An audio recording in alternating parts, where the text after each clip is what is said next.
There was a time when the music industry sold sound. A singer walked into a studio with a voice, a story, and a melody. If the music moved people, the career moved forward. Talent was the foundation. The audience connected to the voice, the lyrics, the emotion. But somewhere along the way, something shifted. The industry did not stop selling music. It simply discovered that something else could sell faster: image. And in the case of many young female artists, that image has increasingly become sexualized. This transformation did not happen overnight. It happened slowly, quietly, and strategically. At first, the changes seemed small: a slightly bolder photo shoot, a more revealing stage outfit, a music video that leaned a little more into visual appeal than musical storytelling. Then the changes became bigger.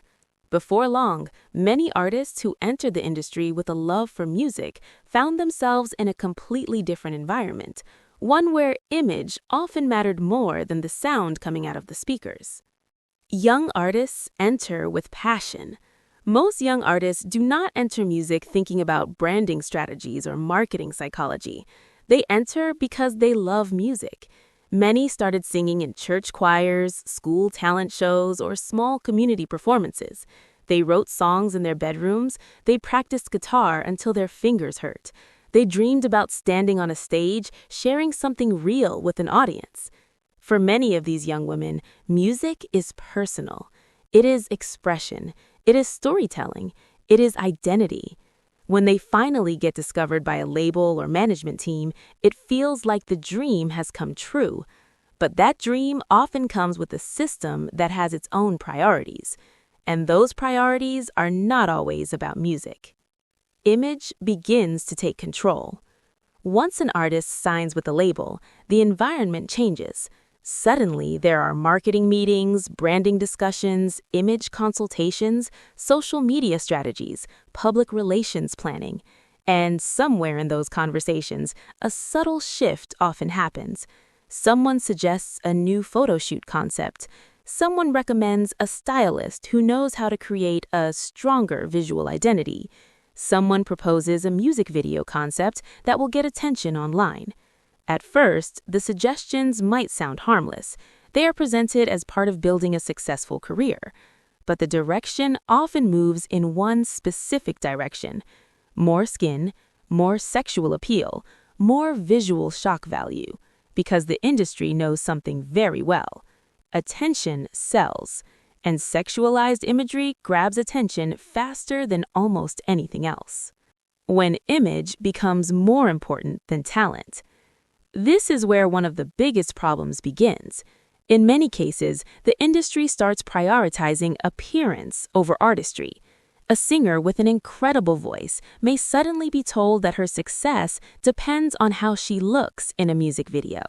A songwriter with meaningful lyrics may be pushed towards songs that fit a more provocative brand image.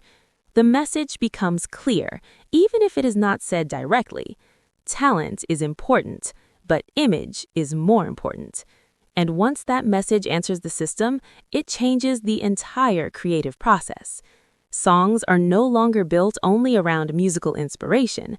They are built around how the artist will look performing them. Music videos are not simply visual storytelling. They become marketing tools designed to create viral attention. The brand becomes the focus. The music becomes secondary. Marketing machines behind the scenes. It's important to understand that these changes do not happen randomly.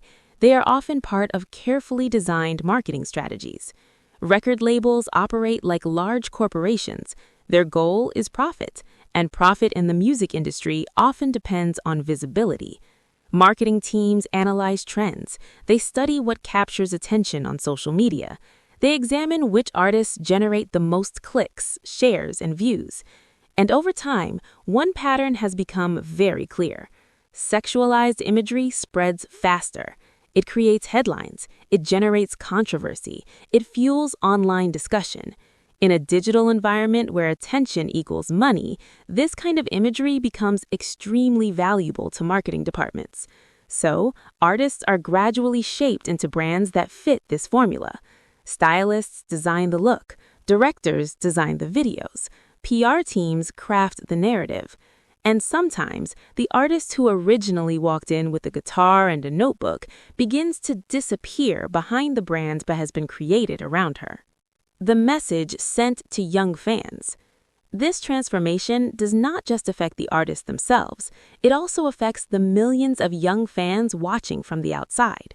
Many young girls grow up admiring female artists. They watch their interviews, they learn their songs, they study their fashion.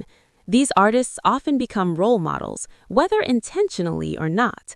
So when a young singer who once appeared relatable and authentic suddenly shifts into a highly sexualized image, the message can become confusing. Young fans start asking silent questions. Is this what success looks like? Is this what confidence means? Is this what I need to become to be admired? For teenagers and young girls who are still forming their sense of identity, these messages can have a powerful psychological impact. They may begin to believe that attention and value are connected to appearance and sexual appeal, not talent, not creativity, not character, just image.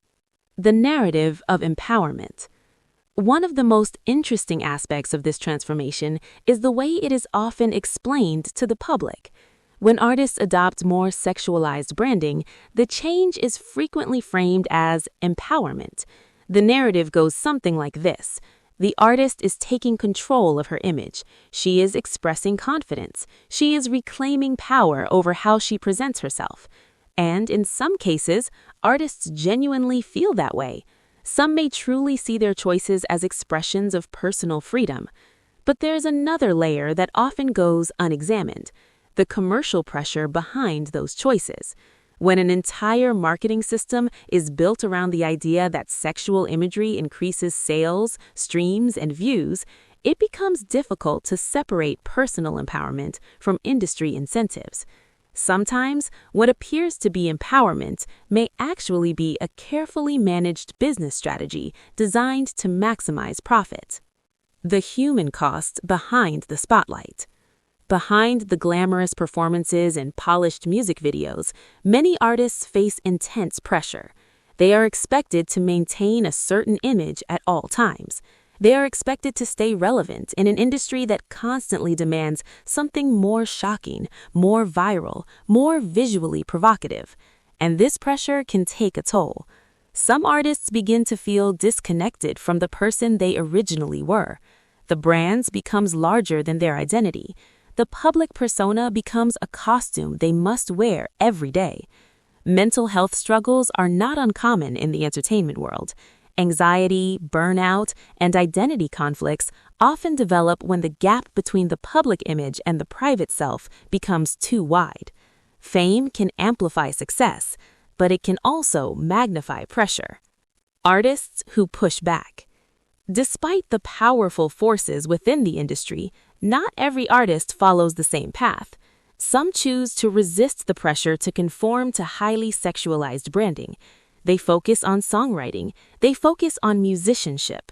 They focus on storytelling. These artists may not always dominate headlines, but they often build loyal audiences who appreciate authenticity. They remind listeners that music can still be about creativity, emotion, and artistic expression, and their presence proves something important. The industry may push certain trends, but it does not completely control every voice. Authenticity still has power. Why awareness matters. For fans, especially young audiences, awareness is important. Understanding how the industry operates allows listeners to view what they see on screen with a more critical eye. It helps people recognize that many images presented in music videos and marketing campaigns are carefully designed products, not always spontaneous expressions of identity. When audiences understand the mechanics behind the scenes, they gain the freedom to appreciate artists for their music without being pulled into the illusion that image defines value. Awareness also encourages healthier conversations about confidence, identity, and self-worth. Because true confidence doesn't come from fitting into a marketing strategy. It comes from knowing who you are. A different future for music. The future of music does not have to follow the same pattern. Technology has already begun changing the industry. Artists today can release music independently. They can build audiences through authenticity rather than corporate branding. Streaming platforms, social media, and independent distribution allow musicians to reach listeners without always relying on traditional label systems. This creates an opportunity, a chance for a culture that values talent, creativity, and originality more than manufactured image. A chance for artists to grow without being forced into identities designed primarily for profit. And a chance for young fans to see role models whose influence is built on creativity rather than pressure to perform a specific image. The real question: